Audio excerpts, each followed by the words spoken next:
அது சம்பா டான்ஸே தான். ஒரு ஆச்சரியமான விஷயம் என்னன்னா, இந்த பார்ட்டியில் நம்ம சம்பா டான்ஸ் ஆடலாமா? இந்த பிளேல சம்பா டான்ஸா? ஆல்ரெடி நான் இதை கற்றுக்கிட்டு தான் மேடம் இருக்கேன். ஏற்கனவே நம்மளுக்கு இதை பற்றின ஒரு பிளான் இருக்குல்ல. அவங்கள பற்றி பிரின்சிபல் என்ன சொல்லுவாங்க? அதெல்லாம் பார்த்துக்கலாம் மேடம்.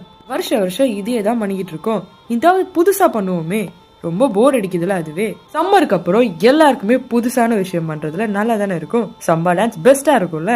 அதுவும் இல்லாம நிச்சயமா அங்க இருக்கிற எல்லாருக்குமே அது பிடிக்கும். ஒழுங்கா ஆடுவோம். சம்பா டான்ஸ் நான் ஆடதான் போறேன். மாசுசாக்கா சம்பா டான்ஸ் ஆட போறேன். மாசுசாக்கா சம்பா டான்ஸ். மேடம், உங்களோட ஆர்டர் வந்துருச்சு. உங்க இடத்துல உட்காந்து சாப்பிட்றீங்களா? ஓ ரொம்ப நன்றி. அது ரொம்ப நல்லா இருக்கும். சம்பா டான்ஸா? அந்த ட்ரெஸ் வாங்க வர செலவு